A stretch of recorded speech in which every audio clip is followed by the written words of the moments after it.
Good evening, everyone, and welcome to another edition of our Justice in Pieces guest speaker series. Sorry for anyone that was waiting, a little bit of technical issues there, but very happy to have Demetra join us today. Demetra, thanks so much for taking the time and speaking with me again. And perhaps you can tell us a little bit about yourself and what you're doing. Thanks, and thanks for having me. Like you said, my name is Demetra Dimokopoulos. I'm one of the paralegal benchers at the Law Society of Ontario. I'm also a paralegal working in a garbage and recycling company called Waste Management, and I'm also an adjudicator at the Law Society Tribunal. So we can talk about all sorts of things today, and but we're probably going to focus on my one role as a bencher. So yes, I mean the last time you talked with me, I think it's almost exactly a year ago, if I'm not mistaken, very close to it. Like 11 months, actually, to the Yeah, day. that you were running for paralegal bencher, and I think I don't know when the results came out, probably in April, I feel.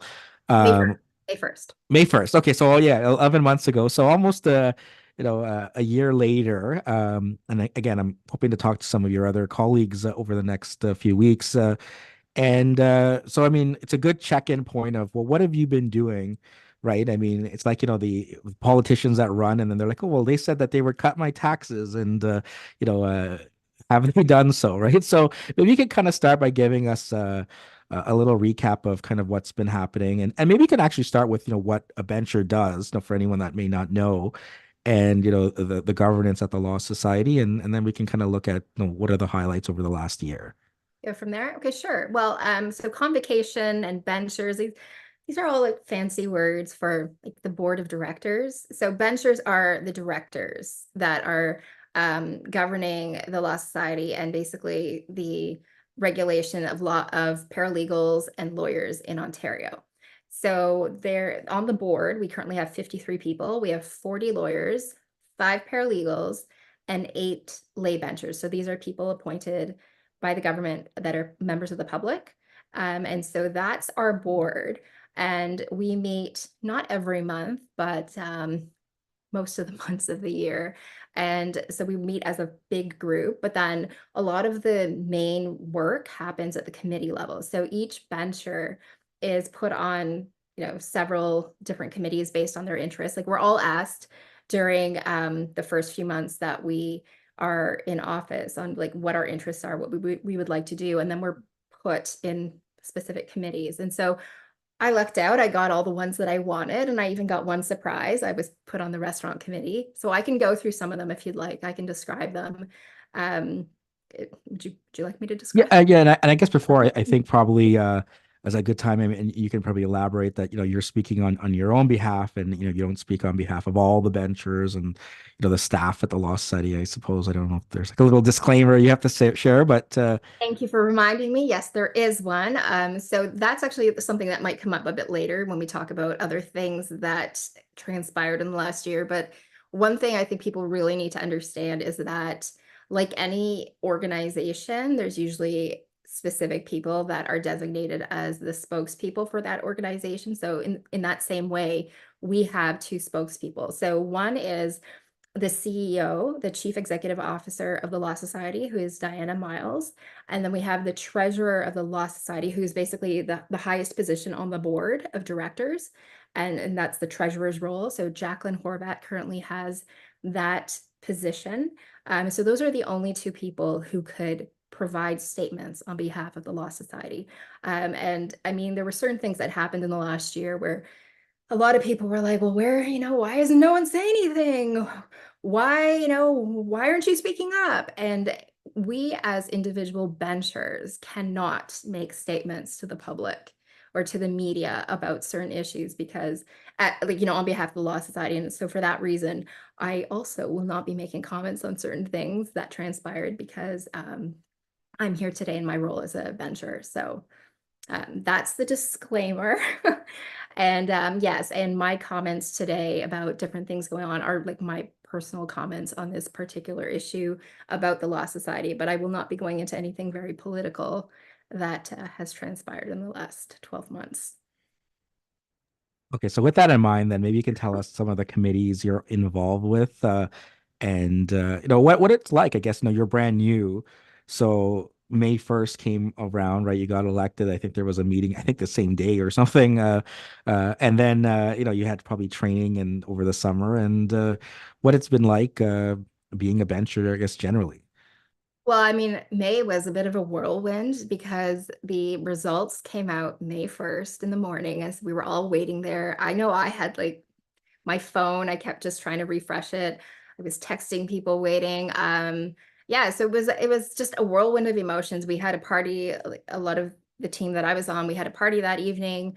I had interviews throughout the week with different people who wanted to talk to me.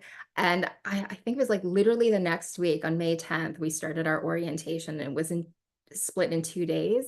But we had maybe, I think it was like 300 pages or so to read and then another 300. It was basically all of the main things that you needed to know for the Law Society and how it functions and the different roles and what each person's responsibilities are, the different committees that you could pick. So it was a lot of just the groundwork. And at orientation, we covered the disclaimer I just gave you about who can speak on behalf of the Law Society. So that's one of the first things they tell you is that, and of course, you have to sign the code of conduct as well.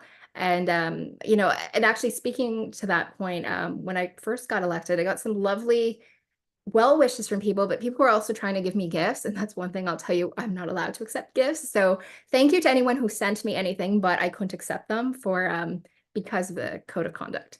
So that was one thing. And the first couple of months as a bencher were very much about getting our feet wet and getting acquainted in terms of how everything works, because there's a steep learning curve. And I would say that the first year is actually laying the groundwork for a lot of things. Like you'll see as I start talking about certain things, I'm only talking about the things that have made it all the way to convocation, which is the monthly meeting of like the board of directors. So if it hasn't made its way to that point yet, I can't say anything about it, even though we're actually working on it. So I don't want people to also think that the only things I mentioned today are the only things that were on the agenda. I'm mostly going to focus on things that um, are related to paralegals that have been public. So those are my two factors of how I'm going to kind of gear the conversation today. But yeah, it was in September, we had a strategic planning session. Oh, by the way, summer we have off. So September, you come back, you do the strategic planning session to create the strategic plan for the next 4 years. I also can't speak to that because I checked right before our interview. It's not published yet. So I can only tell you we've had our meetings about it, but I can't tell you what's in it. Um, And yeah, and then we also did anybody who was appointed to the tribunal, the Law Society Tribunal, also started training in June and then into like September and October. And then once you were done the training, which is a 5 day, like 5 day course, basically all day, you can start working. And so I've done a couple of um, cases so far. Well, I'm on one and I've got a couple more coming down the pipe. And yeah, it's just really very much in the last year been orientation, training, and getting acquainted and getting the ball rolling on a lot of projects. So some of the things that we've started working on are in the works, but they're not far enough. Like there's several steps, like one example I can give you is, if you were working in a startup, the people at that meeting probably would be like me, myself, and I. So there aren't that many people to go through to make decisions about what happens next.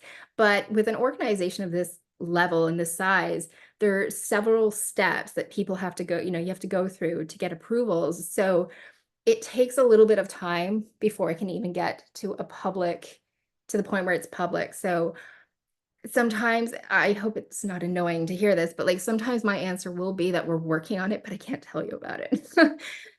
So it is what it is. But yeah, in a nutshell, that's what the first year's been like. I'm going to go into detail about some of the other things that have come up, but do you have any questions just about generally about orientation or the first month, anything I've said so far? Yeah, I guess then what kinds of things, within that framework are you mentioned obviously the Law Study Tribunal. What else are you kind of involved with? You had also mentioned, hey, these are the things I was interested in. I got all of them and I got one surprise. So what's that like, beyond convocation? What are those like committee meetings like and what are you doing? So for me, my interest, and I had mentioned also during the election, was that I wanted to be on the education committees and the technology committee. So I was appointed to the professional development and competence committee, and that one mostly focuses on, of course, competence and professional standards of licensees. It looks at like the educational programs and maintaining quality assurance, like once you are licensed. So that one is really interesting. Sometimes the things we discuss in that committee, while there is a lot of focus on lawyers, there's also a lot of things that overlap with paralegals. And so by default, I'm also on the paralegal standing committee because by being a paralegal bencher, and that the paralegal standing committee is where we talk about all things paralegals and the education component. So often these two committees have overlapping themes.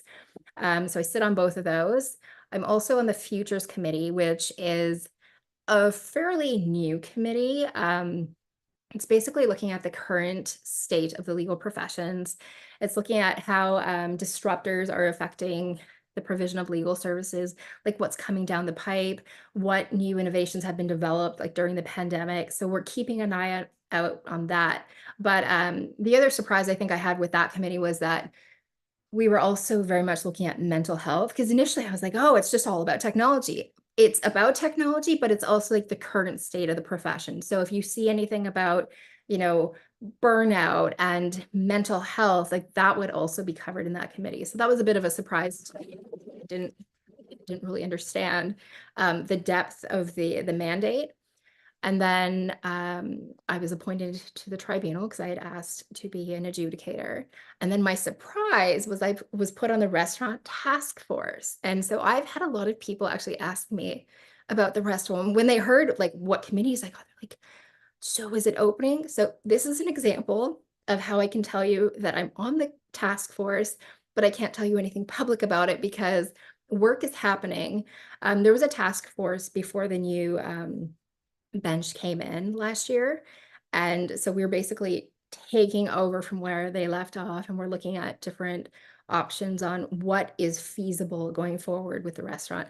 But I can't tell you where we're at with that because it's still behind the scenes. So I will leave Yes. it at So that. you can't tell me if I can have a dinner at the restaurant, in November or something. Well, I mean, even, and I'm not saying it is, even if it were to open, November is highly unlikely. But yeah, so I can't say anything on it's where we're at with that. But Okay, it's so we're working on it. Just know that we are working on it. We're just doing it behind the scenes.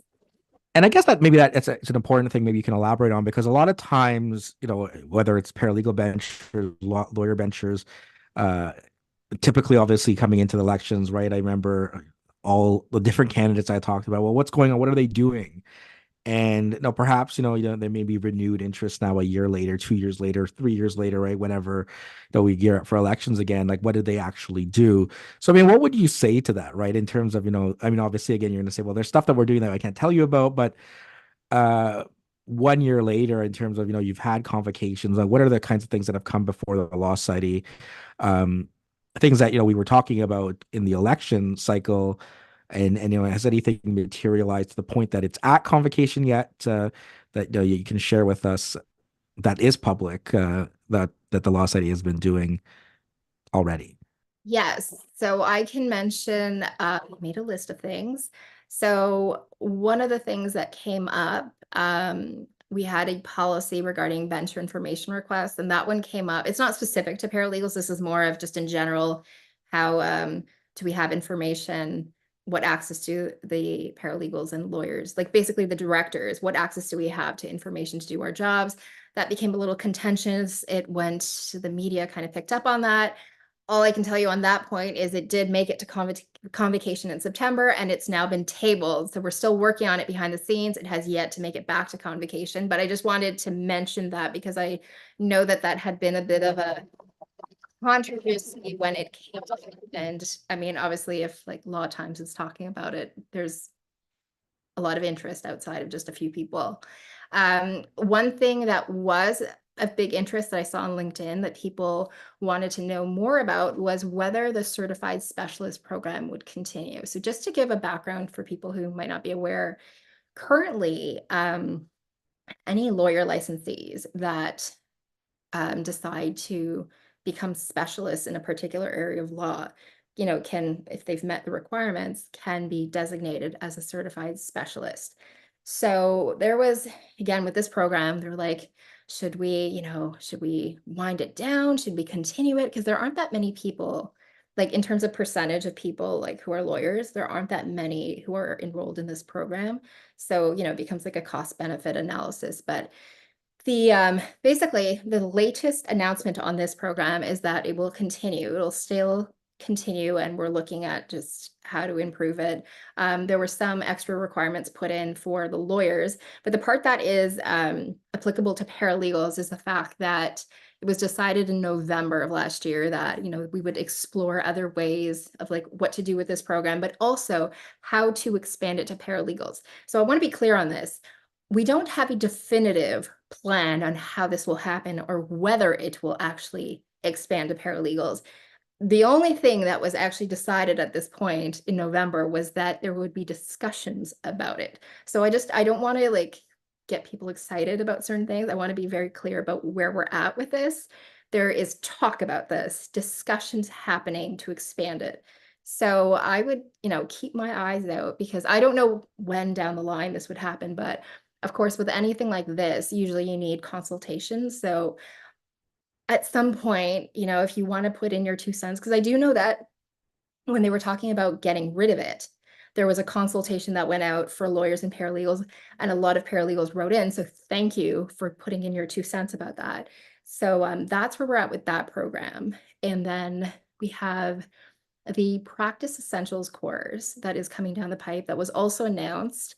So this one is a 30-hour online course that will be mandatory for all paralegals and lawyers who identify as sole practitioners after January 2025.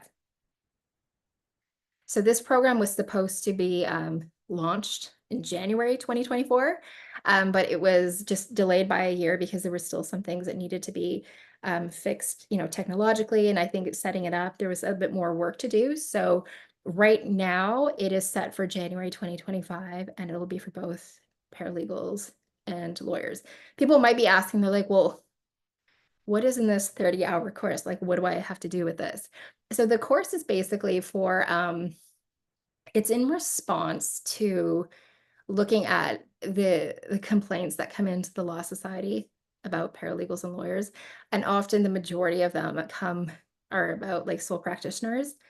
So it's mostly to help, help bridge the gap for anything that you need to know. Because like when you go off on your own, there's two major things happening. You are learning the art and science of your expertise in law and whatever it is you went into, but then you're also a business owner. And there are a lot of things that you need to know as a business owner to keep the lights on and keep it moving, right? So and when you're in a big firm or you're working with other people, there's more people to kind of get things done and put all of your resources together. So with sole practitioners, it's going to help with like practice management, setting up the business, things that you really need to know about, just different things. I mean, I think in many ways it might overlap on things that you might have been taught. Like the thing is, there's a lot of different things. Like if you went to a different school, you may not have done everything in depth. Like obviously there's certain,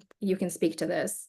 Every course has to have its mandatory things, but I mean, I talked to some paralegals and it's like, I had a different experience than some other people did. It's like, we did business aspects, preparing to run a business, but like how in depth did you go in to it? And I don't know if you can speak to that. Do you find that there's differences when you I talk? mean, there's like I have a practice management course next semester that I'll be teaching or that I've taught before. And, again, there's competencies, but how are those addressed? Like in terms of what kind of assignments are you doing? What kind of interaction will obviously differ from instructor to instructor, if not from school to school. And then the other big piece is, I'm a lawyer. I went to law school. I couldn't tell you anything we did in law school, practice management related. I mean, one of the things that I always bring up when people are comparing, I said, well, you don't learn this. Like we learned, I was talking to a couple employment lawyers and civil litigation lawyers last week, and we were saying like, yeah, we didn't learn how to run a business, how to start a business.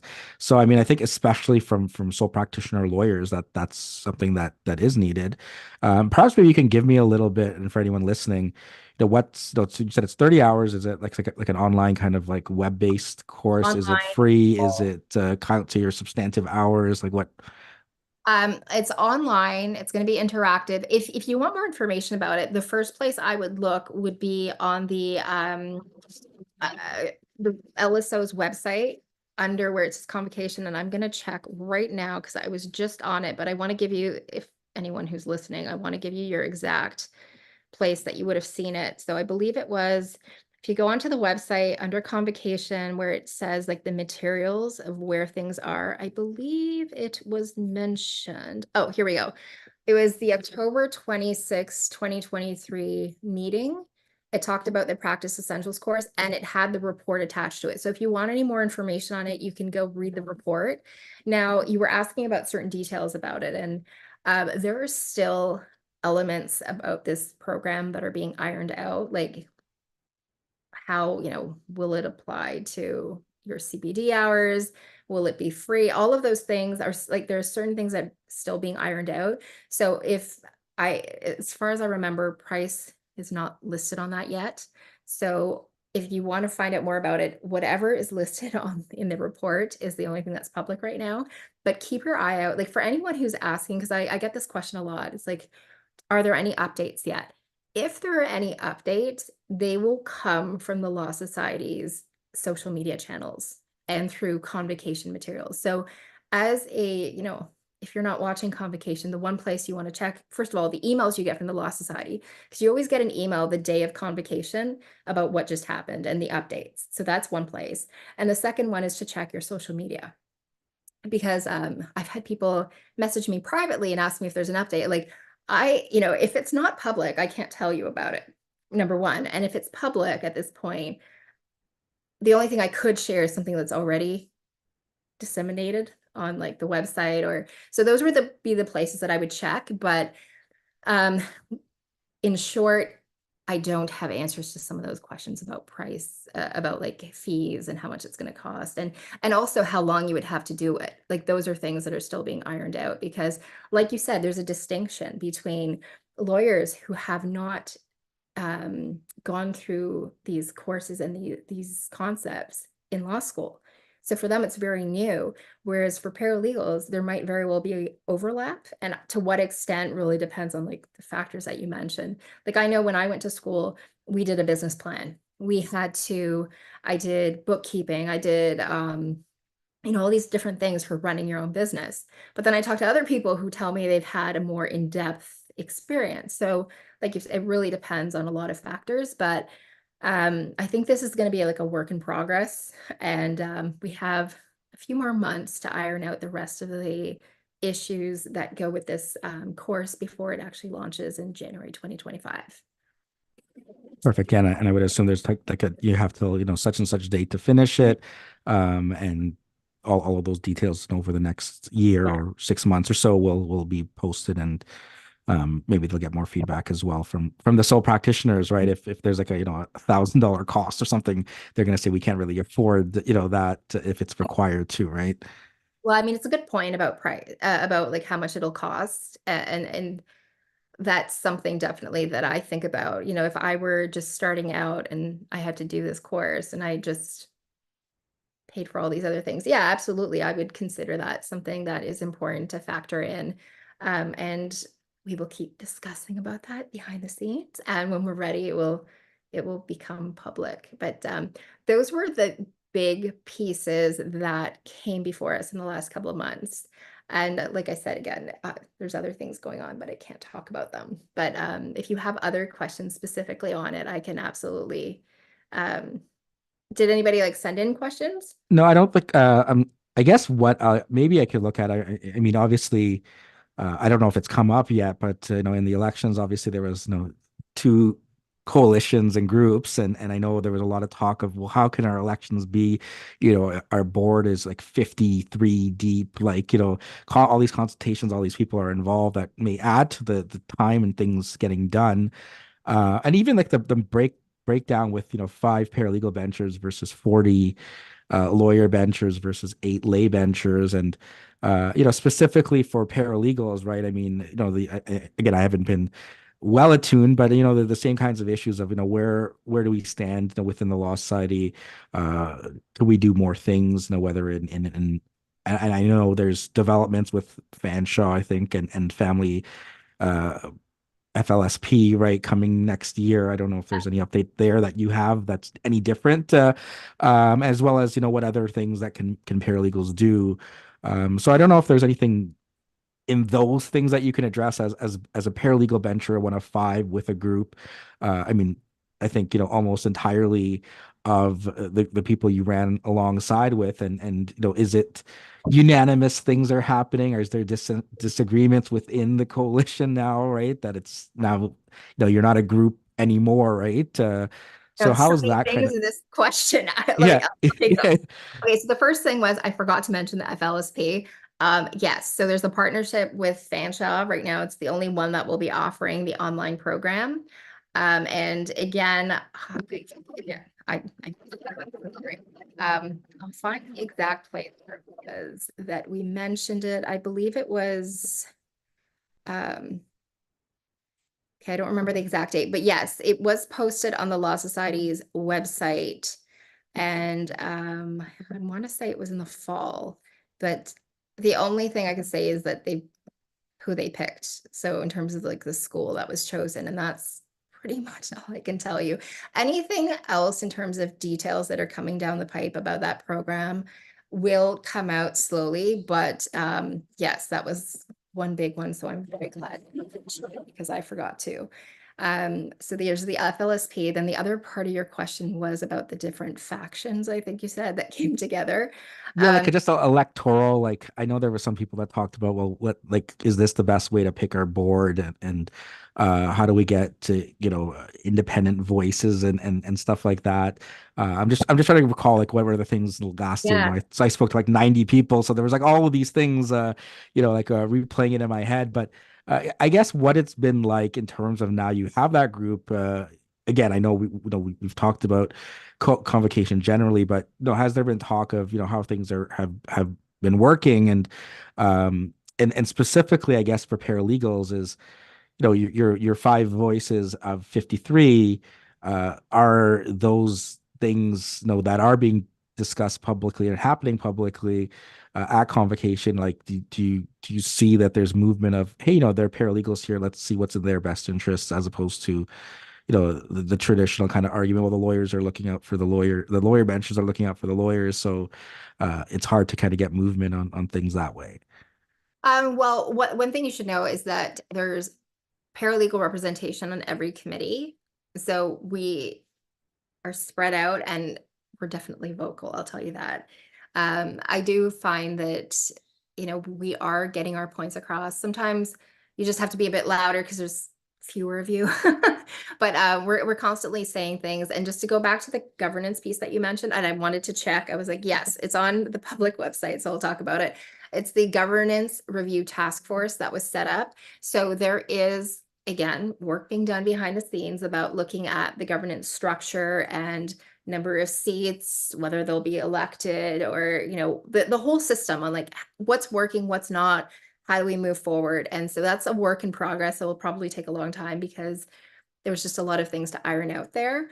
And in terms of the people on this, Michelle Lamazzo is on that committee, and so she's representing the paralegals for that aspect of it. But we're definitely, I mean, I know we're having meetings behind the scenes, we're talking about it, we're being very vocal. And I think because there is somebody from the paralegals on every committee, like we have that chance to speak up and to say things. In terms of the dynamic, I mean, I'm finding, I mean, like I think there's always going to be I don't think anything's gonna ever be 100% like sunshine and lollipops, like, everything's great and working. But I think for the most part, I think we get along pretty well. Things are getting done. People are listening to each other at meetings, respectfully, like we're keeping order. Let's just put it that way. And so I'm not particularly finding huge issues or red flags. And I'm fairly vocal, and as I'm sure people have noticed when they work with me, and I do say no when I don't like something. So that's what I said I would do, and it's no different a year later.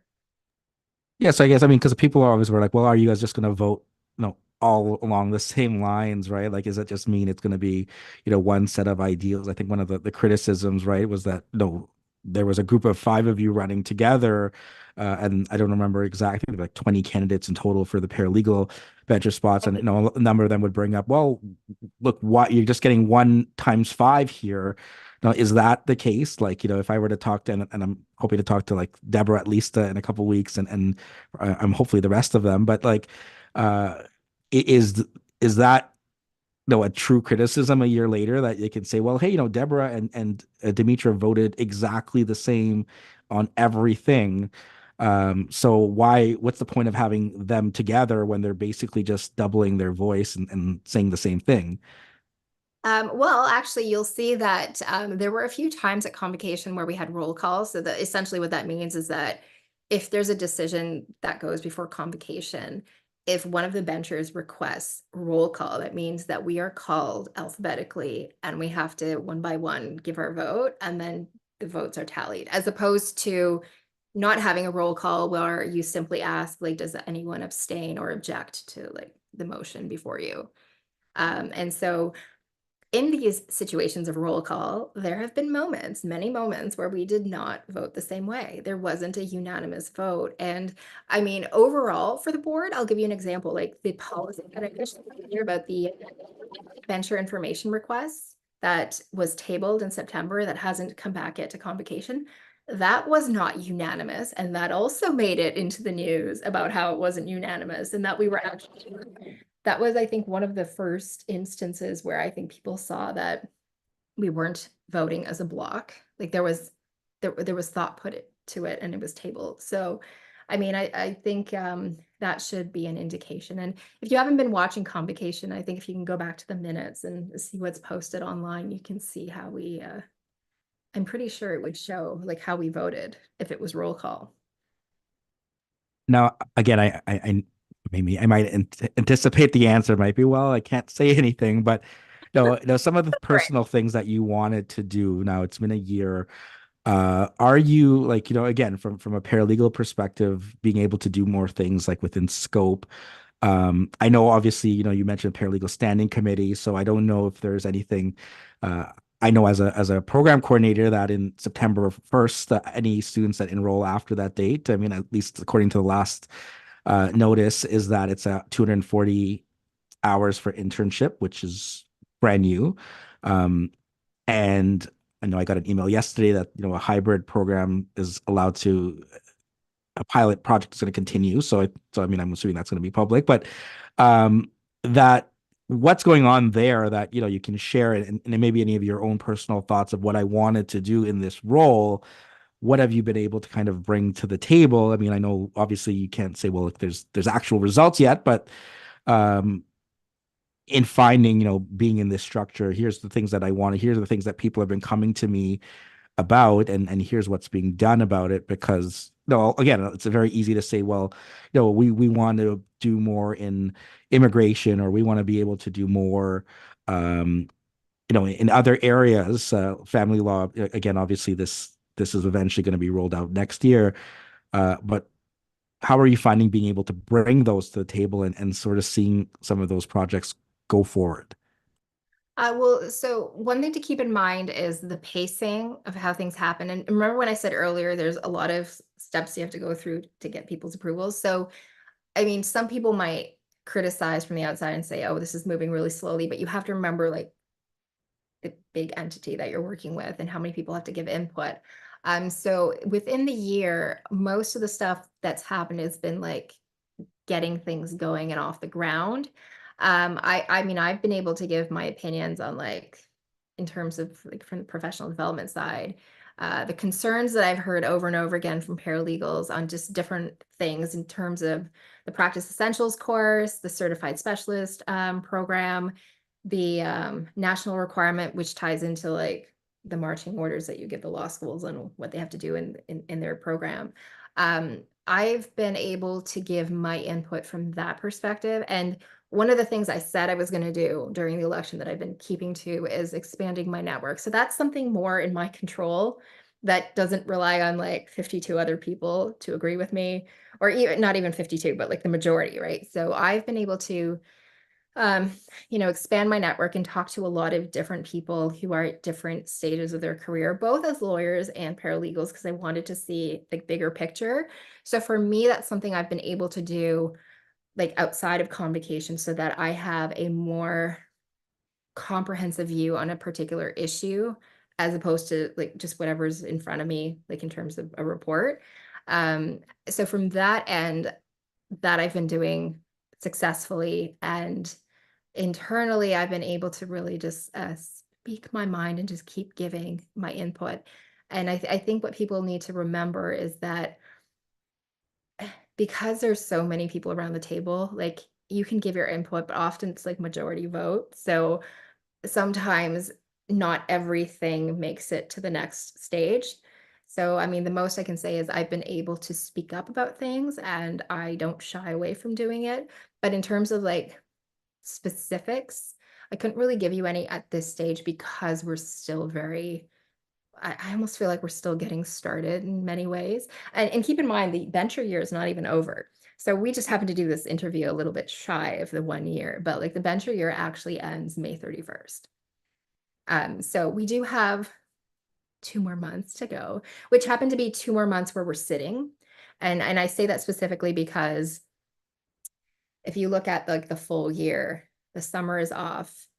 We don't meet in December. We don't meet in January. We don't meet in March. So they're only specific months. So when you look at it, a lot of time has gone by, but somewhat in some ways, not a lot of time has gone by. So um, the most I've been able to do at this point is really just be a loud voice at the table. And I know I whispered that, but no, I'm pretty loud over there. But I guess a lot it does happen at those the committee level, right? I mean, I think Oh, absolutely. a The lot of the bulk of it. discussion happens there Yeah. before it goes to convocation, if it even goes to convocation, right? I mean, the idea could be from the committee, well, we're not going to go forward on this, but no one would really know that. Um, or does anything within committee go public? Otherwise, is it just kind of kept internally? Well, I mean, I would say from everything I've seen so far, things at committee level are intended to go to convocation, and it's just a matter of working at it. And I think something I should mention here is that absolutely what you said, the committee level is where the work happens. And it's also where the ideas are tested. So one thing to keep in mind going into it is that you do want a robust conversation. You do want to hear the other side of the issue and make sure you bring it up, because what will happen is if you have too many people, too much consensus, and I'm not saying like that we purposely try to get to this point, but let's say just certain, like if you don't mention something, chances are it will probably be brought up at convocation by somebody else who wasn't on committee, and it might get shut down there. So I think what you really want to do at the committee level is make sure that you are looking at all different angles and saying, um, maybe it's uncomfortable to say, but it is, behind closed doors at this point where you say everything that needs to be said to make sure you get every angle and that you've really like tested this at least at the committee level so that when it's ready to go before the bigger board, you've hopefully overcome a lot of the hurdles that you would have anticipated for like having it approved.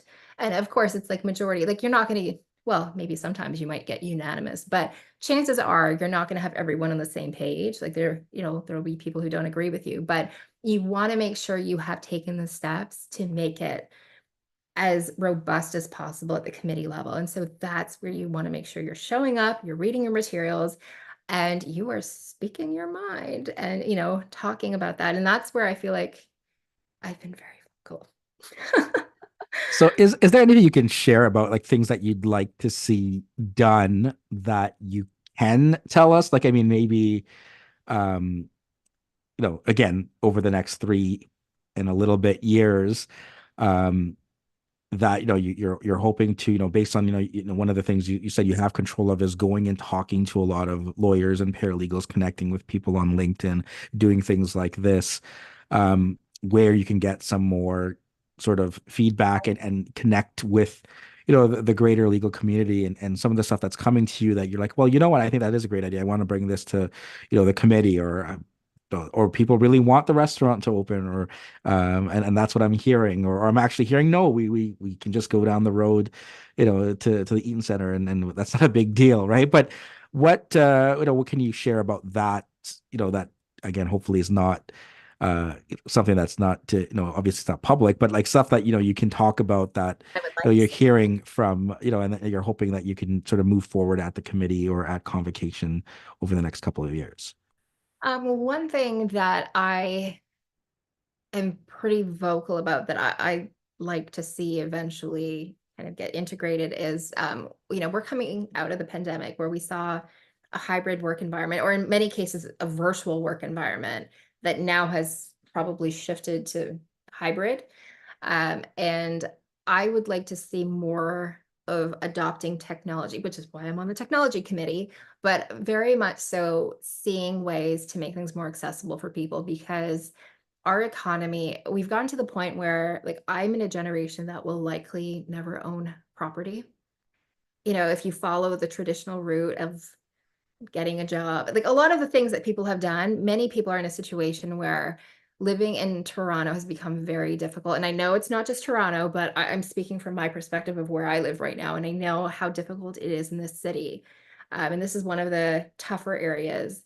When you look at like Toronto and Vancouver, it's just kind of brutal. But I think for a lot of people, like if you live in a smaller area, you might not have access to certain things. And, I like for example, the fact that the FLSP program is going to be online.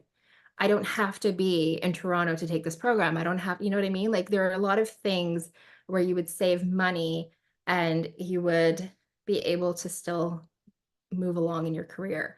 I would like to see more of a like adoption of like online programs that we can do so that people don't have to live here, go to Toronto for, live here for 12 months, pay rent just to go to school, because that's something that I think will really hold people back, because it's hard enough to get by now versus maybe like 20 years ago. It's just become much harder to get by. Most people I talk to have more than one job, two or three jobs. They're trying to make ends meet.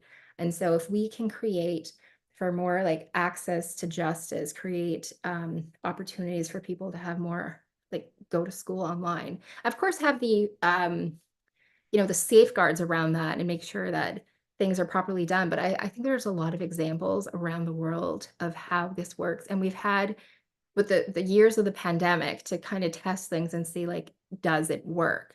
And one of the criticisms I've heard about, oh, it doesn't work, is like, oh, well, people are more depressed. I'm like, we also got our data maybe for the first time in this profession about like online learning during a really hard time when people we're going through and probably still going through a lot of trauma.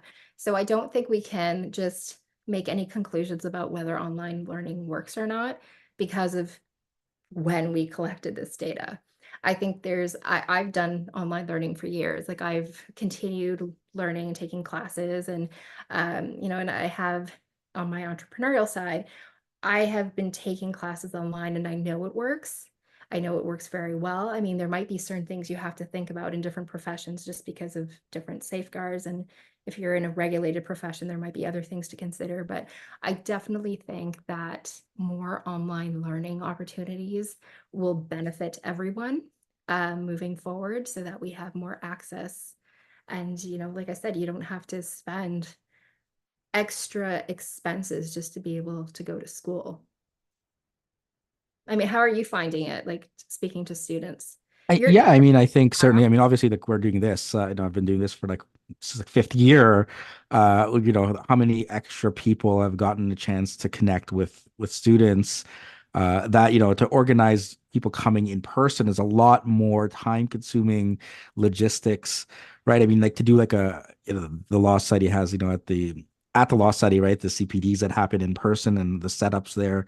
But again, you can watch it online, right? The webinar based, and it's exactly the same kind of education. Yes, you may be missing the free food and the networking, I Very suppose, important.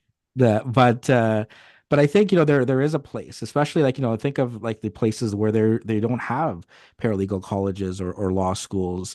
Um, you know, I mean, Northern Ontario, I don't know how many paralegal colleges are there, and then the ones that are there, how many are within a driving distance or accessible by public transportation. That all those people, their choice is to move somewhere to go to school. And even again, like I just alluded, I got this email about this hybrid pilot project is continuing. It's only for certain courses for a certain percentage. So, I mean, yes, it's better than zero, but if 33% of your program is online, that still means you got to show up in person 66% of the time. So, does that really change the It takes, dynamic? yeah, I no, I agree with you. I mean, it's if there's still that component there, and have we really fixed the problem? I mean, I'm definitely very vocal about this point. And I think about it, I think from a perspective of somebody who has had multiple jobs several years. And, in some ways now it's more of a choice on different activities that I'm part of, but there was definitely a time where it was out of necessity more so than like, I'd like to get this skill set and, I'm not getting in this job, so I'm going to go work on this activity over here. But it's just, I feel like we cannot ignore the financial crisis, at least when I'm talking about Ontario, that we are living and that is felt by a lot of young people. I mean, when you look at some of the statistics, it's like if you have people that are double income households that are struggling. Both people are working, both people are bringing in money, and they did all the right things supposedly, and yet they're still struggling. You even have people in their 40s moving back in with their families and bringing their spouse and their kids. Like we've gotten to the point where I feel like it's very much a crisis. So within that context, knowing that background, when we look at education and making it accessible, I really think we can't talk about one without talking about the other. And so I just keep bringing it up. Well, I mean, that's good to hear because I mean, I think, I mean, especially now, and certainly anyone in paralegal education or law school education, given that there's going to be significant loss of international students next enrollment to September, that some schools may not be able to offer programs again because people have to be in person. That perhaps, and again, what I never really understood, and certainly I hope anyone on the paralegal standing committee and any involved is like, why do we need a pilot project when we literally had online education? Like, can't you just take a look at the results of the licensing exam from 2020 and 2021 and compare them to 2023 and 2024 and 2019 and be like, well, look, the same amount of people passed. So these online educated entirely paralegals are doing just as well as those who were educated in person. Why can't that be an option that, I mean, I would love a real pilot project where any school comes forward and says, we're going to just run a completely online program. Uh, Law Society will accredit it as a test project, and let's compare the numbers from our online learning versus our in-person learning of who's passing the exams and who's succeeding. And if there is no difference, then let everyone do that if they want, right? I mean, because I mean, I think that's the real especially when you're looking at wanting to open up the profession to people who may be interested. I mean, there was a lot of, I mean, I had tons of students who were, have kids and they couldn't come. And because of that opportunity during the pandemic, they were able to finish, got their paralegal license and are thriving. So, again, I think, and I'm certainly agreeing that I think that there hopefully will be more to look at that option. Because I mean, that's probably the number one thing I get from students. Like, can we do this online? And the answer is always no. The law study requires that The these in-person. classes are in person. I think you raise a good point. I think critics probably would say to your idea that they're like, well, if it's a test project and it doesn't work, then what will we do with the people that went through this program, spent the money, and it flopped? Well, I mean, I guess if they didn't pass, they have to do it again anyway. But I mean, I think it's something worth looking at. I think that there's certain things, like I'd said earlier, when you look at data from the pandemic, I think the at best we probably have a correlation that we can establish on, like, if we look at different factors. I don't think we have a causal relationship because there were so many factors. Like, I don't think anyone actually went through and, using the scientific method where you can actually say that you have controlled for every other variable.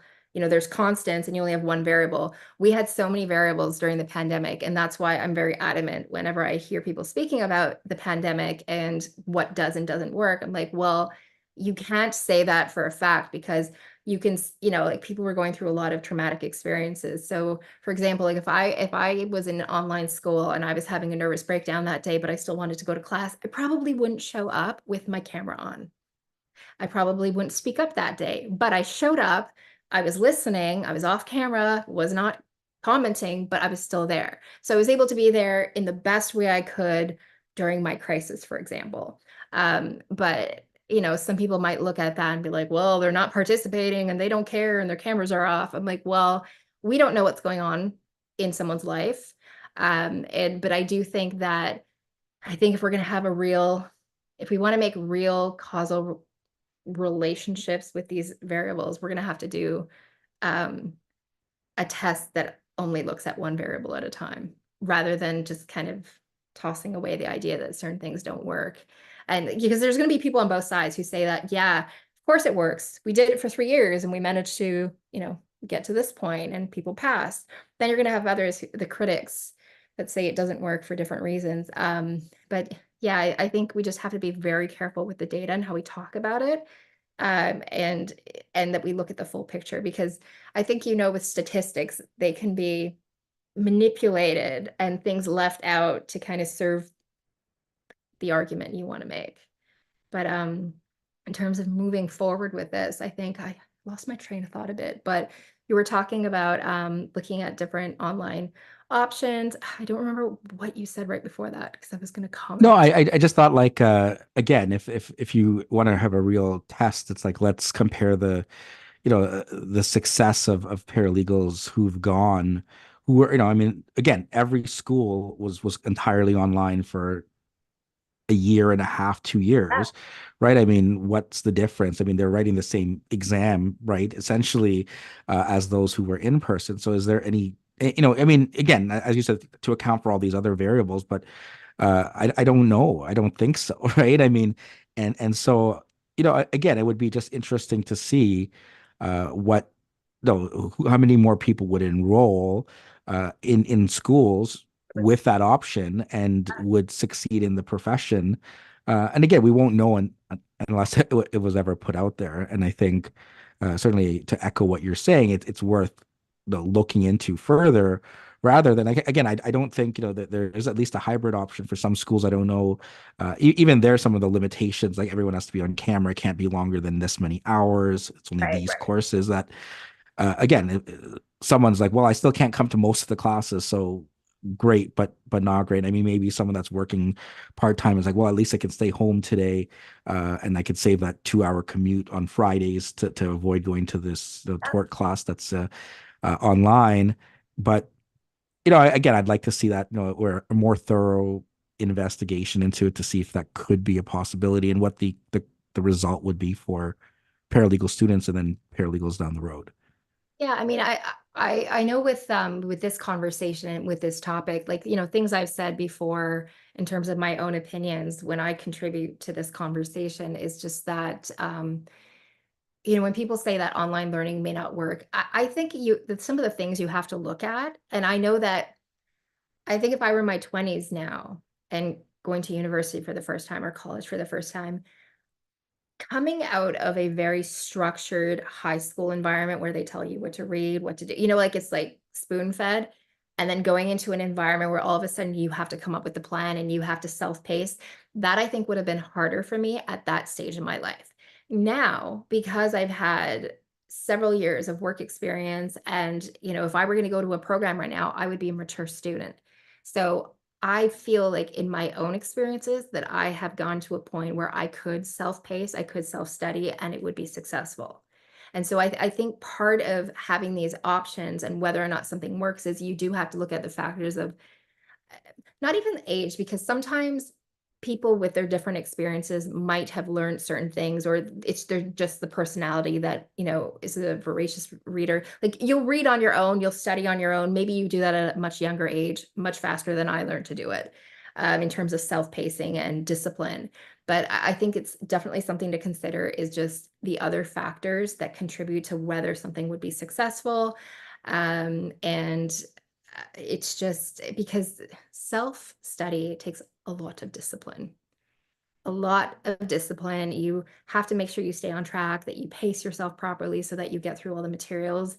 And if you're somebody who is like intrinsically motivated, you probably will stay on track because you might be doing it for yourself, you know what I mean? But if anything else comes along that might be a little bit more interesting, and instead of going through that chapter that you really don't want to read, you probably will get deterred. So I do think where you are at in your life and the experiences you've had so far are a big factor in whether like online learning would be for you, especially like because there's a difference between online learning, like synchronous and asynchronous. So it's like, am I watching this in playback? Like it's a bunch of videos that I'm going to watch on my own and then do homework? Or is it show up live to a class, camera on, and we're going to do this in real time? We're having our class. So, I mean, there's different ways to do it. And of course, people will say like there's drawbacks. I think one of the things maybe to touch on my experience in convocation in the last year is we've had a lot of virtual meetings. We've had a lot of hybrid meetings. I'm having a very different experience than someone, let's say, that prior to the pandemic probably had to do everything in person, you know? And so I am hearing from other people who have been here longer than I have that, we're missing some of those opportunities. So as much as possible, we are trying to meet and get that other experience that we're not seeing online. And I mention this because that is actually a criticism I hear about online learning. People say that because you're on video, you don't have a chance to do a lot of that bonding that might be outside of the formal learning. Like we're not in the hallway at break time. We're not like chit-chatting at lunchtime. So I think there are ways to establish that online outside of the traditional, not traditional, but the actual formal lesson.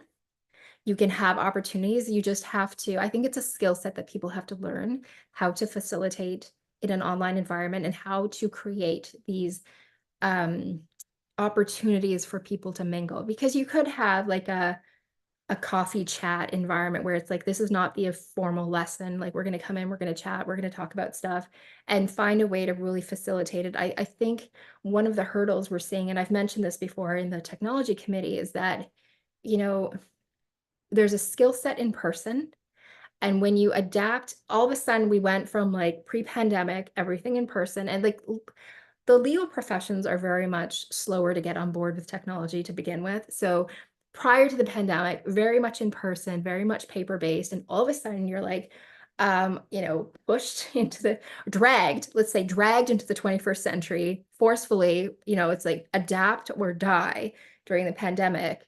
And certain things had to change, but I think still there was no opportunity to quickly like to learn this new skill set on how to survive in the online world and do it in a way where it's like, okay, we're going to do our classes, but then how do we create an environment where we can also connect, where we're not physically standing next to each other, and recreate as much as possible, those hallway conversations. So it might not look exactly the same, and maybe there's going to be a different version of it online, but how do we do that? And so I think it's that skill set that's missing, that some people might just say it can't be done, when really it's like, well, what if we assume it can be done and it can be done very well? How might that look? And it's probably not going to look the same way it does in person. So the question really becomes, it's like, is it that it can't be done or you don't want to do it? Now, kind of related to that, I did want to touch on this, and then maybe one last thing afterwards. But you mentioned obviously you're on the Law Study Tribunal and as an adjudicator, and now how are the Law Study Tribunal hearings happening? Because I mean, the other point that often comes up is, well, a lot of these things are done online, but we can't go to school online, right? So That's a like good point. how do you kind of find that, being an adjudicator I mean, I believe it's entirely remote, but I don't know if there are some in-person hearings happening and kind of maybe explain, I know obviously you can't talk specifically, but just generally like what that process is like for, any of my students who want to know a little bit about the Law Study Tribunal before we go. So I have, at this point, I've done shadowed one. So part of my training was we did the some of it in person, some of it virtual. The simulation that we did, so there was a 5-day course that we had to do to become an adjudicator. Basically, like the final project, once you've learned certain skill sets and the main components of what you need to do for your job, we did a simulation and we had to rotate like we were playing different roles in this simulation and we had to prepare our case. We did it all virtually. So that was interesting, but it was also very good prep because all of my cases so far, all of my hearings have been virtual. And so what usually happens in real life so far, what I've seen is we usually like the panel gets together about half an hour before. So like, let's say it starts at 10 o'clock, we're meeting at 9:30 and we're in a breakout room. So it's usually like Zoom, it's a breakout room. And then you can, it's like being in an office by yourself or not yourself, all the panel is in a room by themselves. You can discuss things. You can, maybe it's just certain things that you want to talk about the hearing, or maybe you're just chit-chatting right before, and then it starts at, then they move you into the main hearing room. And whenever you need to discuss as a panel by yourselves, you're put back into the breakout room. And so everything has been done virtually. And I think you raise a really great point. It's like this was done very well. We've managed to make it work. I have a few hearings coming up that have also been booked virtually. So, I mean, I think it's a great point. Like we're functioning. We have a Zoom court. Like I have so many in my day job. I've got Zoom court. Like that's how they're doing. I have yet to see anyone send me documents saying I have to show up in person. So it's definitely happening. We're making it work. So I think it's a great argument for what you're saying. It's like, why can't we go to school as well and do it in an online format? So that is definitely something that I'm pushing and continuing to push.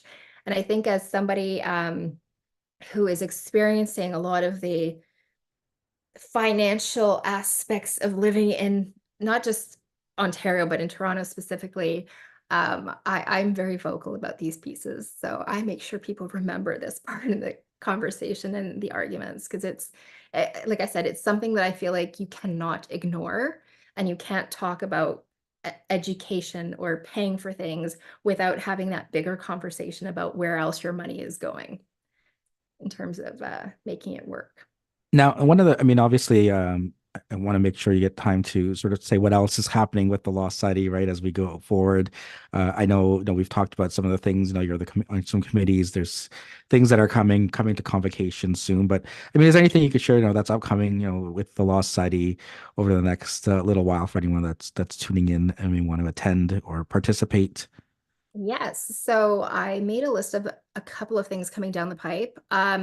So the next paralegal event is the paralegal reception in Toronto for new licensees. It's on April 25th. Now, of course, you're invited if you're a new paralegal and you get an invitation from the Law Society. So I don't want people to ask, they're like, where's my sign up sheet? They will contact you if you're part of the eligible group. And I'm not sure if it's like which cohort it is is it the one that just because you were mentioning to me, I think right before we got on here that people are just getting their Yeah, I exam. believe any time. I mean, I don't know if you have the because I've my messages over the last couple of days. I'm like, I'm waiting for the results. I'm waiting for the results. Yep. They may be coming, tomorrow. They may be coming a week or 2 weeks from now. So I don't know Because I think the same thing happened last year where the results came out, but they weren't invited till like the November reception. Okay. That's what So I wanted to check. I wasn't sure because I don't want people to hear this and be like, "Oh, April 25th, I'm there." Because that's the gap I wasn't sure of. I didn't know which cohort was going when, but I think probably also for sending out invites, making sure they know who's showing up for like to make sure that they have enough food. So I think they probably do need to have more of uh just a runway to get yeah, all I that. would imagine anyone that passed in November, for example, they're probably the group that they're Probably reaching the out one. to. Yeah. So there's April 25th. The other thing coming up is if you are currently a paralegal licensee, you would have received from the Law Society an email. I don't remember what day it was, but they were talking about Dr. Fiona Kay's survey on paralegals. So I also posted the link on my LinkedIn in case anybody is, in my network and is following me. I put a public post about this survey. So just to be clear, the Law Society is not the one who created this, is not the one administering it. We're simply just letting people know about it. And so that the more people who know about it, the more people fill it out. And hopefully we have Dr. K will have enough data. And one of the questions I got on LinkedIn about this was, will we see the data, the results? And great question. I actually don't know, and I wanted to talk about it here. That's my answer. I don't have that information because, like I said, we're not in control of the data. We're not the ones compiling it. If you have any questions, there's Dr. Fiona's email is actually in the email that was sent from the Law Society, and it's also in the LinkedIn post that I put on my LinkedIn page, and it's featured. It's in one of my featured sections. So the deadline to fill that out is May 1st of this year. And then coming up, well, this is not really a paralegal thing. This is more of a convocation thing. The treasurer election is coming up, and I believe I don't know if it's late May. I don't have an exact date yet, but that's internal. That's like the paralegal lawyer and lay benchers who are going to be voting for this. But I just wanted you to know that we may or may not have a new treasurer come June. So that's something coming up. And then June is the month that we have for the lawyers. We have the calls to the bar that will be in London and in Ottawa. And I believe there's the Toronto ones, I think, are at the end of the month. I don't remember the exact dates, but basically June is like calls to the bar, and it's also the paralegal reception. So there'll be one in London and one in Ottawa.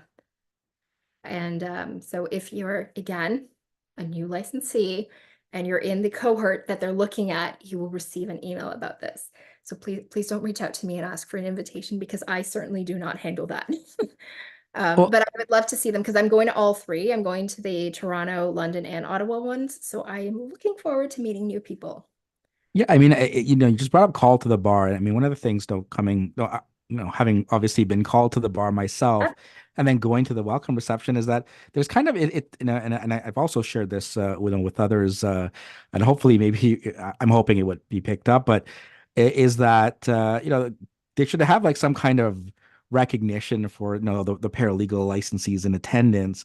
Like, just call them up and say, hey, congratulations, let's take a picture, throw that on your website, of some kind of mini call to the bar, right? Like, just I don't know how long. I mean, it wouldn't even take that long. If there's like 40 people there, that's like 2 minutes to roll off those names, compared Mhm. to like the hundreds at the call to the bar ceremony. But I know I find that it's there's always this perception, and it's always interesting because like I'm a lawyer, I teach all these paralegal students, and I hear from colleagues that are paralegals that that they feel that there's different treatment, right? And we kind of touched on like there's 40 lawyer benchers, 5 paralegal benchers, but we have a nice call to the bar at, I think it was Roy Thompson Hall or whatever, and we have this welcome reception, but there isn't as much for the newly licensees in the same vein as their family can't be there. Usually maybe one their program coordinators there, if anybody from the school.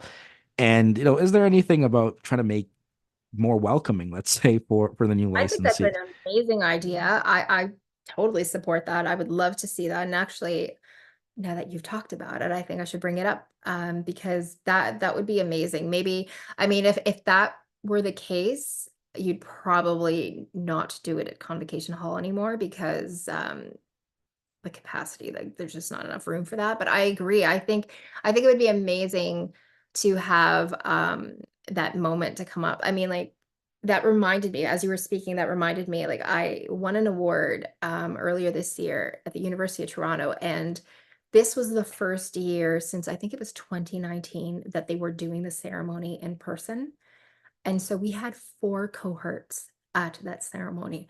And I swear to you, when I was there, like it felt like a graduation, but it was very well organized that um, I think they only had our year go up because there were just so many people, but you had your moment to go up on stage, get your plaque, and then get off stage. But I agree with you. I think it's important to have if we're going to have something for the lawyers, I agree that we should have some sort of equivalent for the paralegals, and otherwise it's like if you don't do it for anyone, that it should be across the board. So yes, I agree with you. Whether I can make that happen remains to be seen, but I will definitely bring that up because I think it's important, especially if you've been waiting and you're so excited to go, or even being able to bring a family member. That would be nice. But I think it would have to be in a different location to Yeah, like like even if you just did like no, I know there's like one in April and November, and of course, in Toronto, Ottawa, London, but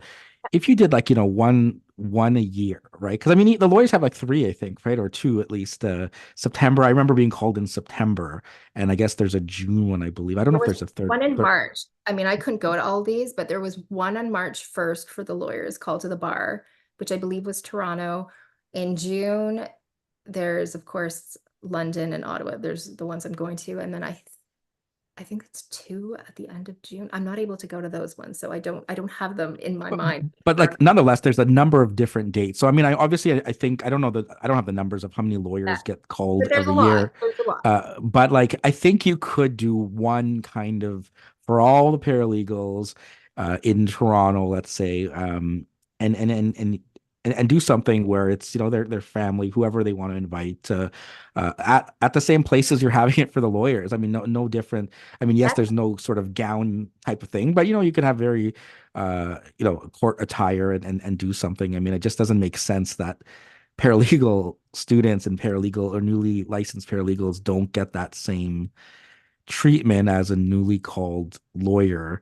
The call to the bar, even the name, right? I mean, so I mean, at the very least, I would hope that they could do some more things at a welcome reception as a starting point, and then maybe one day something to keep in mind for because I mean I hear from students all the time like, oh, I'm not going to go because like who's going to be there, and again, I think that's the sort of biggest loss, right? I mean, like as you mentioned with graduation, right? I tell people, why wouldn't you go? It's one of the few times in life like you get a day to celebrate for yourself. your Yeah. accomplishment, right? Like, even if you get married, you're sharing that with whoever you're getting married with, right? I mean, uh, so so I think the more that you can get opportunities to sort of celebrate paralegals and the accomplishments and achievements, certainly, and one of the things actually I know is probably also coming up, the law study medals and then the distinguished paralegal awards, and again, I think the more we can kind of recognize people and in the profession, that I think it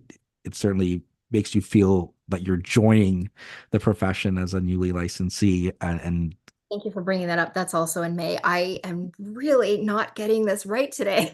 Thank you for being here and making it a two-way conversation because you're filling in the gaps of things I should have said. And that's not to take away from anything that I missed. It's my brain. Just today is it's yeah, it's just one of those days. I'm sorry. That's because I don't want this to be like, oh, she doesn't care about family law. I do care about family law and I do care about the Law Society medals. That was an innocent mistake for getting them. no um, worries. So yeah. any final words? I just realized I looked at the time and like, well, we went well past our Oh, 1 hour we had planned. So I mean, anything else you want to share with anyone that's listening, any newly licensed paralegal, or perhaps they'll get the result and be watching this afterwards, or any paralegal student or anyone kind of looking to obviously their benchers and their representatives at the Law Society, wanting to know more about what you're doing. Well, what can you share with us with any sort of parting words of wisdom? I would say that get involved early. And I mean, the first place you can look is the Law Society's website under, let me find it because it's right here on the Law Society website under the About LSO tab. It talks about governance, it talks about, well, the bencher election. But if you look at governance, it talks about the different benchers, the composition of the board, the different committees we're on. The strategic plan is still the old one, but you'll see that's a starting point to figure out more about what this is all about, because this is the structure, like this is the body that regulates you. So you should know at least what's going on in terms of the framework. Because I've had many people in the last year who have asked me, well, some questions have been like, how much time do you spend on each? So maybe I'll just answer that quickly so that other people know. Um, like I said, we don't meet every single month of the year. So, and we get our dates a year in advance. So I've been able to plan properly for my time and know roughly how much I can take on. And I only joined as many committees as I could actually attend and properly get the work done. So I'd say it's more of a part-time role. You can be as busy as you want to be. Join as much as you want, depending on your schedule. The adjudication is more of a part-time thing. You have to do at least 10 days a year and be available. Now, of course, that's subject to whether you're actually conflicted out. Like, because you could say, I'm available on April 19th, for example, but maybe the hearing, you can't actually attend the hearing because you know the person who's going to be before you.